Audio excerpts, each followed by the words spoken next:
Você sabia que o argentino Rodolfo Zala é tão importante para a cultura do quadrinho nacional como foi Adolf Eisen, fundador da Ebal?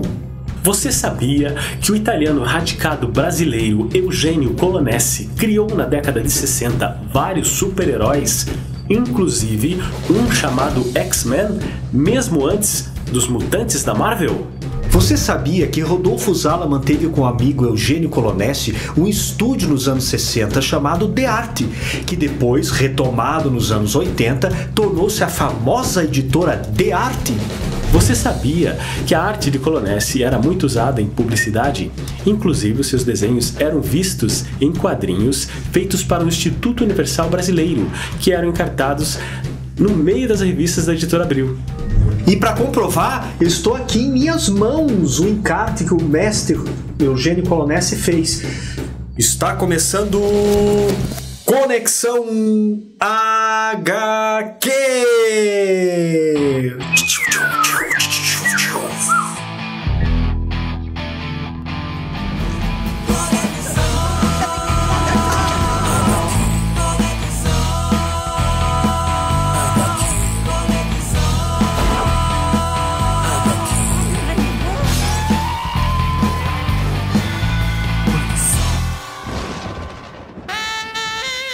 E está começando mais um programa do Conexão HQ. Eu sou Marcelo de Oliveira. Eu sou Marcelo Castilho. E a gente está aqui para falar de quem? Dos mestres do quadrinho nacional, Rodolfo Zala e Eugenio Colonesi.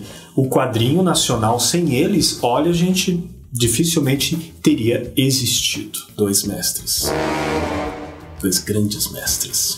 Bom, todos sabem que quando colocamos um assunto em pauta aqui no Conexão HQ, Castilho, é porque falamos como fãs. E é óbvio que somos fãs de Zala e do Colonesi também. Inclusive, a UCM Comics publicou muito quadrinho digital da Calafrio, lá dos anos 80, com a autorização do próprio senhor Zala, não é mesmo? É verdade. Nós fizemos esse trabalho em homenagem ao nosso mestre.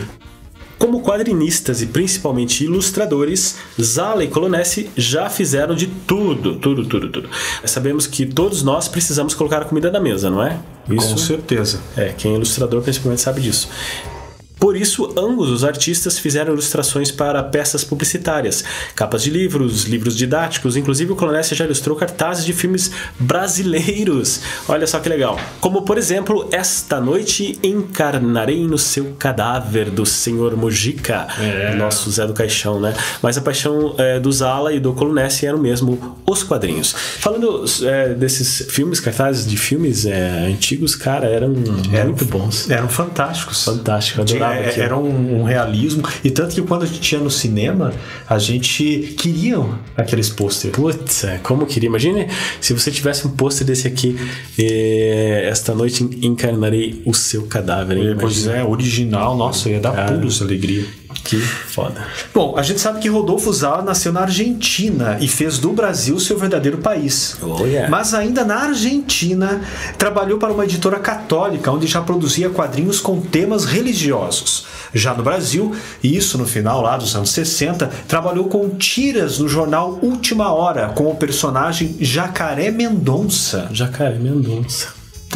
Tá aí. Já o Colonesi, ele veio da Itália para o Brasil com 2 anos de idade. Radicou-se brasileiro e foi morar em Santo André, lá em São Paulo. Depois a família foi para Montevidéu, no Uruguai, mas foi na adolescência e morando agora em Buenos Aires que Eugenio Colonesi começou a se interessar por desenho, vencendo um concurso de histórias em quadrinhos e começando a sua carreira na revista El Tony, da editora Columbia. Isso estamos falando lá do final da década de 40. Com certeza. E nós sabemos da história do quadrinho nacional e de quantos títulos internacionais foram cancelados ainda, fazendo muito sucesso por aqui. E que muitos artistas brasileiros nesta época tiveram a chance de finalmente desenhar títulos de sucesso. Zala estava lá. Pela editora Taika, ele desenhou uma versão do Tarzan, o Targo, além do Escorpião, que era uma cópia do fantasma do Lee Falk. Zala também esteve na Disney, desenhando por longos 6 anos o título do Zorro. O título do Zorro, muito, muito massa os desenhos dele lá.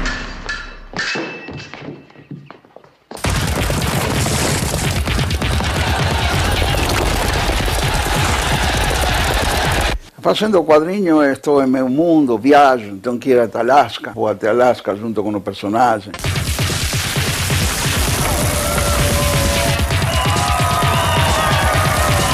Eugênio tinha uma frase que era interessante, não era dele, mas ele usava muito. Disse, desenhista, quando nasce desenhista mesmo, tem nanquim na veia e no sangue.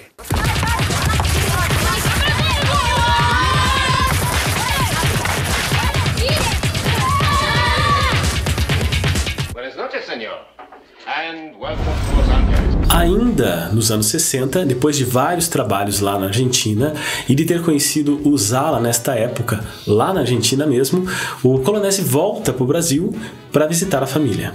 Resolve então, como quem não quer nada, apresentar seu portfólio a Adolf Eisen, então presidente e fundador da Ebal.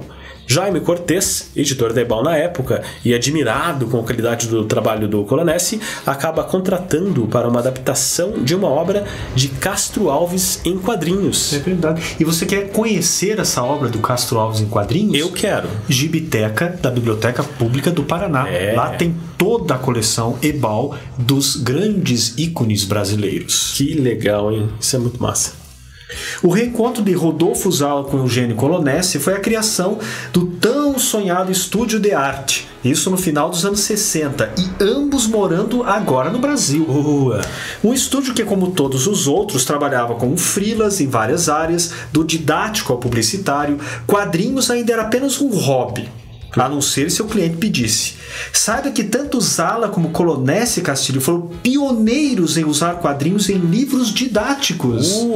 Esse primeiro estúdio funcionou de 1966 a 1969 e eu estudei com um livro de história com desenhos do Rodolfo Zala. Olha. Você deve ter também. Eu devo ter estudado também.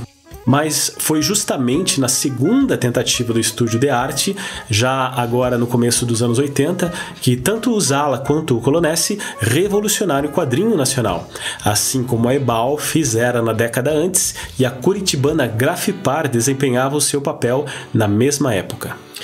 E do final dos anos 70 para o começo dos anos 80, o quadrinho de terror teve o seu auge, como todos sabem, catapultado pelo sucesso da revista Cripta, da editora RGE. A editora de arte não pensou duas vezes em criar a sua própria revista de terror, a famosa Calafrio! Marco, que trouxe vários artistas nacionais trabalhando como roteiristas e desenhistas e desempenhando um papel importante em mostrá-los ao Brasil. Era o começo do sucesso e a realização do velho sonho dos dois artistas, que agora se consagrava. É isso aí. É verdade, você fazendo quadrinho, você passa o tempo que você nem percebe.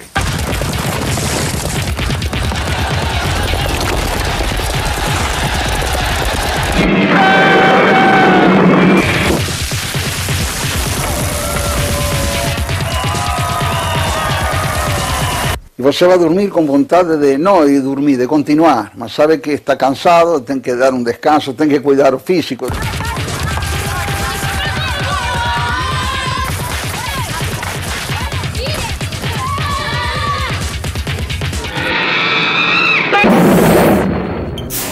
E eu tenho em mãos aqui a famosa Calafrio, não é?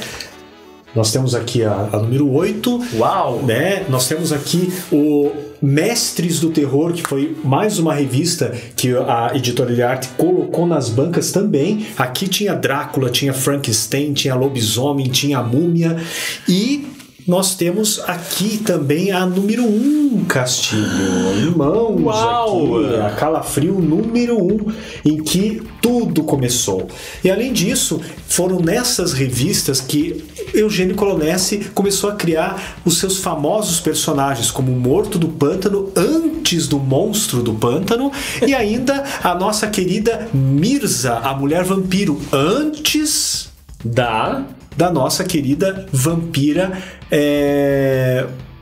Vampirella. Vampirella, ainda bem que você me lembrou. Vampirella. Bom, entre os vários artistas que encabeçaram a editora de arte, que esteve funcionando de 1981 a 1993, nós tivemos o Rodolfo Zala, é claro, o Eugênio Colonesi, É claro.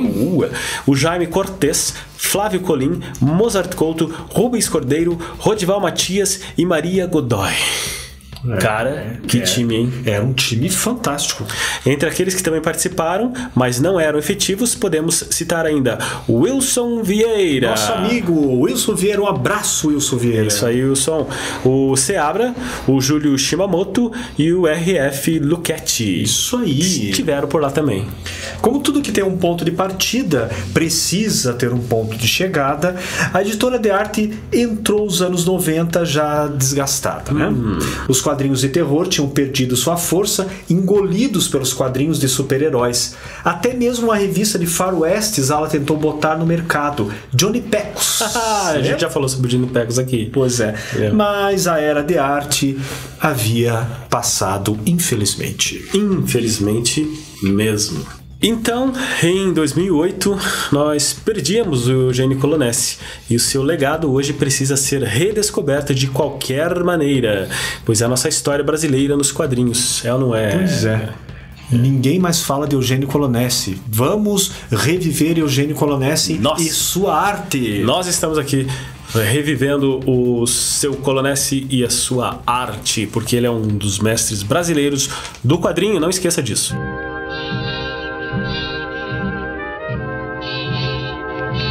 Atenção, senhores. A Conexão HQ vai terminar em 3 minutos. Bom, Rodolfo Zala continua sendo o mestre que sempre foi, né? Ele ainda faz os seus desenhos para artigos publicitários e uma biografia do Chico Xavier foi feita por ele também, e nós temos ainda o trabalho chamado True, né, feito com o indiano, deixa eu ver o nome do indiano, é o Amit Desai, o roteirista, com a arte do Rodolfo Zala. E só para complementar aqui, Castilho, eu quero te mostrar uma coisa que você sabe, claro, que a UCM Comics ganhou há uns tempos atrás, que é um original do Rodolfo Zala, mandado para o nosso estúdio. Caramba! Olha, isso aqui é maravilhoso, ele nos mandou e presenteando a nós. Isso né? mesmo. Ele colocou até escrito aqui, ó, para o estúdio CM Comics com carinho, Rodolfo Zala. É isso então aí, tá aqui, gente. em minhas mãos, um original do mestre Rodolfo Zala. Bom, para finalizar, deixamos aqui algumas dicas para quem quer conhecer mais sobre o Zala e o Colonesi e o seu legado. O cartunista Márcio Baraldi produziu o documentário em DVD Rodolfo Zala ao Mestre com Carinho. Além disso, temos a editora Cultura e Quadrinhos, que está lançando e relançando as obras da The Arte. Depois deem uma olhada nos links da descrição que a gente vai deixar aqui para vocês, né? E vocês vão conseguir acessar todo esse trabalho do Zala e também do Colonesi. E só para abrir um parêntese, gente, a gente está aproveitando o programa também para que vocês que não conhecem os mestres Zala e Colonesi voltem a lê-los, voltem a falar deles e vamos homenageá-los sempre, porque eles são a essência do quadrinho brasileiro, não esqueçam disso. É verdade, Não é verdade, bem lembrado e bem dito. Tudo bem, já está na hora de irmos embora. As dicas de hoje não são bem quadrinhos. Eu quero mostrar para vocês 2 trabalhos de livros infantis ilustrado por 2 grandes amigos nossos. Um é aqui, Pequenos Valentes, ilustrado pelo Elias Aleixo Dalck, com um texto de Michele Mortari. Bonitas ilustrações. E também o nosso terceiro integrante da equipe e do 3 Linhas, nós temos o Atlan Coelho, no qual ele ilustrou Bente Vitor, da Ana Cláudia Marques. Ambos os livros você pode encontrar na editora Mais Que Palavras, ok? Estas foram as dicas de hoje. Ótimas dicas, hein? E antes da gente terminar, Tem o próximo programa, né? Pois é, no próximo programa a gente vai falar sobre as adaptações de livros da literatura para os quadrinhos. Uau, muito legal. Pois é, esperamos vocês lá, né? Certeza. Eu sou Marcelo de Oliveira. Eu, Marcelo Castilho. E até a próxima. Até!